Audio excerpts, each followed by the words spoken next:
Assalamualaikum. In this video, we will discuss West Pakistan Probation of Offender Ordinance Rules 1961. Probation of offender rules जो हैं ये section 14 और 15 probation offender ordinance 1960 के तहत 1961 में बनाए गए।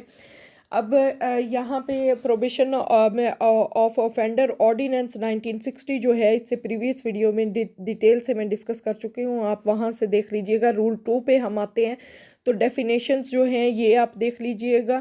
रूल 3 में डायरेक्टर रिक्लेमेशन और प्रोबेशन, इस पे हम आते हैं। वो कहते हैं कि जो एक प्रोविंस है इसका जो इंचार्ज होगा वो ऑफिसर इंचार्ज होगा जो कि पूरे प्रोविंस में प्रोबेशन वर्क को कंट्रोल करेगा, सुपरवाइज करेगा और प्रोबेशन वर्क पे डायरेक्शन देगा। अब ऑफिसर इंचार्ज जो है इसको असिस्टेंट डायरेक्टर असिस्ट करेगा।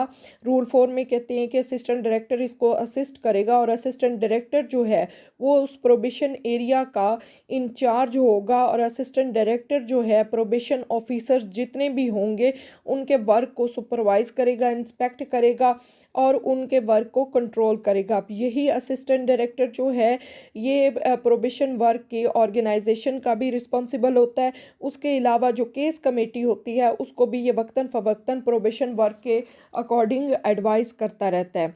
रूल 5 में वो कहता है ऑफिसर इंचार्ज में appoint as many chief probation officer. अब यहाँ पे रूल 5 के अकॉर्डिंग जो ऑफिसर इंचार्ज होता है ये स्पेसिफिक एरियाज़ जो डिस्ट्रिक्ट के होते हैं या कोई और स्पेसिफिक एरियाज़ हैं उनमें ये चीफ प्रोबेशन ऑफिसर जो हैं वो अपॉइंट करते हैं।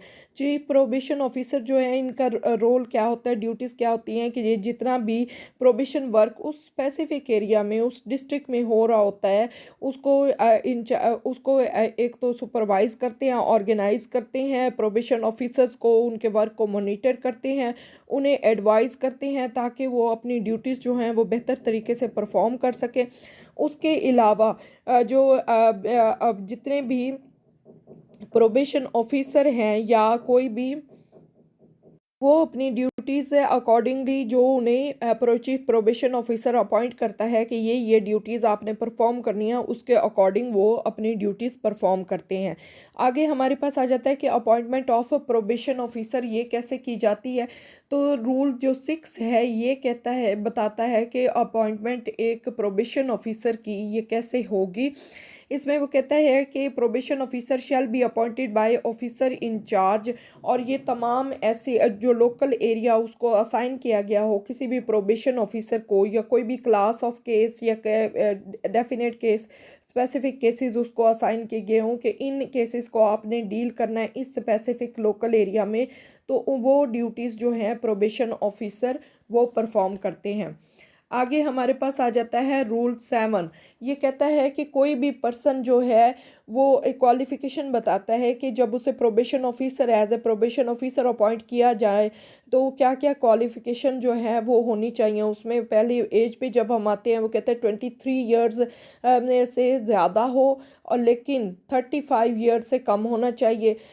डिग्री के बारे में जब क्वालिफ़िकेशन के बारे में आते हैं एजुकेशन के तो master degree in the subject of sociology, social work, rural sociology from the recognised university होनी चाहिए। उसके अलावा वो कहते हैं कि he must be of good character, ठीक है, कॉम्पिटेंट होना चाहिए, उसकी पर्सनालिटी अच्छी होनी चाहिए, एजुकेशनल ट्रेनिंग होनी चाहिए और उसमें एक्सपीरियंस होना चाहिए ताकि वो आगे चलकर एक गुड प्रोबेशनर्स जो हैं उनको इन्फ्लुएंस कर सके और अपना वर्क अच्छे तरीके से परफॉर्म कर सके। आगे हमारे पास आ जाता है रूल 8। ये बताता है term and condition of service of probation officer and chief probation officers के बारे में। रूल 9 हमारे पास आ जाता है। ये कहता है कि कोई भी जेल का एम्प्लॉय, पुलिस डिपार्टमेंट का एम्प्लॉय उसको एज ए प्रोबेशन ऑफिसर नहीं अपॉइंट किया जा सकता या चीफ प्रोबेशन ऑफिसर नहीं अपॉइंट किया जा सकता। रूल 10 है हमारे पास जो कि बताता है ड्यूटीज़ ऑफ प्रोबेशन ऑफिसर कि कौन कौन सी ड्यूटीज़ जो हैं एक प्रोबेशन ऑफिसर। जब हम प्रोबेशन ऑफिसर की ड्यूटीज़ के बारे में बात करते हैं तो सबसे पहले आ जाता है कि जो प्रोबेशन ऑफिसर है ये टर्म्स एंड कंडीशन जो प्रोबेशन ऑर्डर में दी गई होंगी उन टर्म्स एंड कंडीशन को एक्सप्लेन करेगा हर प्रोबेशनर को, जो भी प्रोबेशनर ऑफेंडर जो है प्रोबेशन पे रिलीज़ किया जा रहा है, उसको एक्सप्लेन करेगा। और उसके अलावा ये है कि जो भी टर्म्स एंड कंडीशन होंगी उन पर मेक श्योर करेगा कि जो प्रोबेशनर है वो उन टर्म्स एंड कंडीशन को फुलफ़िल करे। इसके अलावा वो कहता है कि जो प्रोबेशन ऑफिसर होगा, जितने भी प्रोबेशनर जो प्रोबेशन पे रिलीज़ हुए होंगे, उनको हर 14 दिन में, हर 15 दिन में एक दफ़ा उनसे मीटिंग करेगा। उसके अलावा उन्हें सुपरवाइज़ करेगा, उनके साथ इन टच रहेगा, ठीक है, और इंक्वायरीज़ करता रहेगा उनके कंडक्ट के बारे में, उनके मोड ऑफ लाइफ के बारे में, इन्वायरमेंट के बारे में, आया वो अपने जो कंडीशंस दी गई हैं उनको फिलफिल कर रहे हैं या नहीं कर रहे हैं। उनको होम को frequently time to time visit कर सकता है। फिर जो प्रोबेशनर होता है, अंडर प्रोबेशनर होता है, कोई भी under the charge of probation officer जो उसको सुपरवाइज कर रहा होता है, तो वो क्या करेगा कि कोई भी एम्प्लॉयमेंट सूटेबल जो है वो उसके लिए देखेगा, उसको कोई जॉब दे दी जाएगी, उसको असिस्ट किया जाएगा, उसको एडवाइस करेंगे, उसे मोटिवेट करेंगे कि वो फर्दर एजुकेशन की तरफ आए, किसी जॉब की तरफ आए, किसी वेलफेयर के काम की तरफ आए। फिर मेक श्योर किया जाएगा, उसे इनकरेज किया जाएगा कि वो वॉलंटरली जो काम हैं उनमें बढ़ चढ़ कर हिस्सा ले। जो सोशल डिकोरेशनल और एजुकेशनल फैसिलिटीज़ हैं उनमें उनकी तरफ आगे जाए और उनमें हिस्सा ले। उसके अलावा जो प्रोबेशनर है, अगर उसने कोई बॉन्ड एग्जीक्यूट करवाया है, कोई जामन दिया है, कोई श्योरिटीज़ दी हैं, तो मेक श्योर करेगा कि वो जितनी भी कंडीशंस हैं उनको फुलफ़िल करे, उनको ब्रीच ना करे। अगर कोई कंडीशन वो ब्रीच करता है, वो तोड़ता है, तो यहाँ पे उनके श्योरिटीज़ को नोटिस भेजना भी प्रोबेशन ऑफिसर का काम है। फिर प्रोबेशन ऑफिसर क्या है कि एक बुक मेंटेन करता है, एक रजिस्टर और रिपोर्ट्स बनाता है, जो कि रिपोर्ट्स वो आगे सबमिट करवाता है। इसके अलावा को भी कोर्ट इंस्ट्रक्शन देती है प्रोबेशन ऑफिसर को अबाउट द प्रोबेशनर्स, तो वो इन इंस्ट्रक्शंस को स्ट्रिक्टली फॉलो करता है।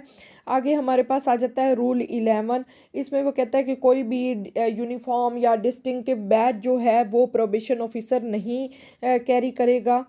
अब प्रोबेशन ऑफ रूल 13 कहता है कि प्रोबेशन ऑफिसर जो है कोर्ट की परमिशन के साथ अगर किसी भी पर्सन को, किसी भी ऑफेंडर को प्रोबेशन पे रिलीज़ किया गया है, तो उस प्रोबेशनर के लिए जो भी कोर्ट ने ऑर्डर लिखा होगा, तो वो जुडिशल रिकॉर्ड को इंस्पेक्ट करेगा, उससे नोट्स बनाएगा और कम्युनिकेट करेगा, लेकिन with the permission of court. आगे हमारे पास आ जाता है रूल 14 के एवरी प्रोबेशन ऑफिसर शैल मेंटेन, एक रजिस्टर मेंटेन करेंगे, एक डायरी ईयरली बेसिस पे मेंटेन की जाएगी, जिसमें डे टू डे मैटर्स जो हैं वो लिखे जाएंगे, जो विजिट होते हैं, जो मीटिंग्स होते हैं प्रोबेशनर्स के साथ वो लिखा जाएगा, छोटीज़ के बारे में लिखा जाएगा, जो काम किया है for the betterment of probationer वो लिखा जाएगा। तो ये सारी चीज़ें मेंटेन करेगा प्रोबेशन ऑफिसर। उसके अलावा प्रोबेशन ऑफिसर जो है एक बुक मेंटेन करेगा जिसमें सेपरेट पेजेस होंगे जो हर प्रोबेशनर्स को अलॉट कर दिए जाएंगे और उसके अकॉर्डिंग उसका पूरा रिकॉर्ड रखा जाएगा। जो रजिस्टर है इसकी जो एंट्रीज़ है, जो इनिशियल्स होंगे वो प्रिजाइडिंग ऑफिसर जो कोर्ट के होंगे उनसे इसके इनिशियल्स लिए जाएंगे। उसके अलावा जो डायरी मेंटेन की जाएगी, जो रजिस्टर मेंटेन किया जाएगा, इसको असिस्टेंट डायरेक्टर जो है वो मंथली बेसिस पे इसको इंस्पेक्ट करेगा। आगे हमारे पास आ जाता है रूल 15 कि if a probation officer fail to perform the function और ड्यूटीज़, तो फिर उसमें कौन कौन से एक्शन लिया जाए। कोई प्रोबेशन ऑफिसर, उसको कोई ड्यूटी असाइन की है किसी कोर्ट ने और वो परफॉर्म नहीं कर सका, तो यहाँ पे क्या है, कोर्ट जो है ये रिपोर्ट भेजेगी ऑफिसर इंचार्ज को, जो कि इस प्रोबेशन ऑफिसर के खिलाफ एक्शन लेंगे। रूल 16 है case committees with their constitution and procedure. अब केस कमेटी जो है हर डिस्ट्रिक्ट में, हर प्रोविंस की डिस्ट्रिक्ट में एक केस कमेटी बनाई जाएगी और उसके मेंबर होंगे डिस्ट्रिक्ट मजिस्ट्रेट, तमाम फर्स्ट क्लास मजिस्ट्रेट उस डिस्ट्रिक्ट के, असिस्टेंट डायरेक्टर इंचार्ज जो डिस्ट्रिक्ट का होगा वो उसका मेंबर होगा। उसके अलावा प्रोबेशन ऑफिसर जो हैं वो उसके मेंबर होंगे। फिर डिस्ट्रिक्ट में मजिस्ट्रेट जो है वो उस कमेटी का चेयरमैन होगा। असिस्टेंट डायरेक्टर या ऑफिसर प्रोबेशन डिपार्टमेंट जो है वो इसके चेयरमैन के इस केस कमेटी के सेक्रेटरी होंगे। और केस कमेटी जो है एटलीस्ट वंस इन 3 मंथ वो अपनी मीटिंग करेगी at the headquarter of district, या फिर जहाँ पे चेयरमैन जो है यानी डिस्ट्रिक्ट मजिस्ट्रेट जो है वो होगा, वहाँ पे उसकी मीटिंग होगी। अब यहाँ पे क्या है, वो कहता है कि चेयरमैन जो है वो मीटिंग जो भी होगी विद इन 3 मंथ्स उसको प्रिजाइड करेगा।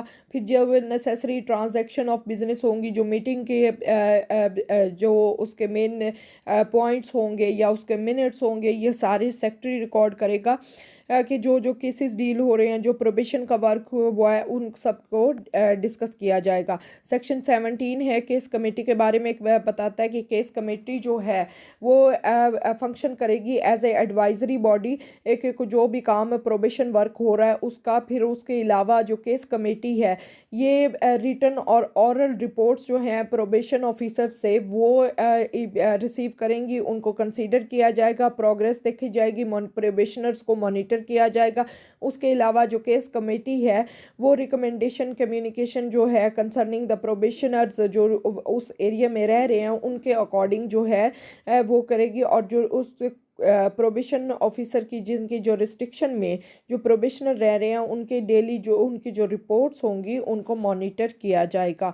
रूल 18 हमारे पास कहता है कि where a court proposes to make probation order, तो यहाँ पे वो कहता है कि जब कोई कोर्ट प्रोबेशन ऑर्डर बना रही है तो वो क्या करेगी कि फर्स्टली प्रीलिमिनरी इंक्वायरीज जो हैं प्रोबेशन ऑफिसर को बुलाकर वो पूछी जाएंगी, उसका जो जिस पर्सन को ऑन प्रोबेशन रिलीज़ किया जाना है उसके करेक्टर के बारे में, उसके होम सराउंडिंग के बारे में, उसके मैटर के बारे में, जो नेचर ऑफ ऑफेंस है उसके बारे में डिस्कस किया जाएगा। उसके अलावा जो court requiring a probation officer to make inquiries, तो यहाँ पे वो कहते हैं कि on the request of probation officer, कोई भी अगर टाइम दिया है कि इस स्पेसिफिक टाइम में एक रिपोर्ट तैयार करके कोर्ट को प्रोबेशन ऑफिसर पेश करे, तो वहाँ पे अगर प्रोबेशन ऑफिसर कहता है कि मेरे इस टाइम को एक्सटेंड कर दिया जाए, तो कोर्ट जो है वो या फिर खुद या प्रोबेशन ऑफिसर की रिक्वेस्ट पे उस टाइम को एक्सटेंड कर देगी।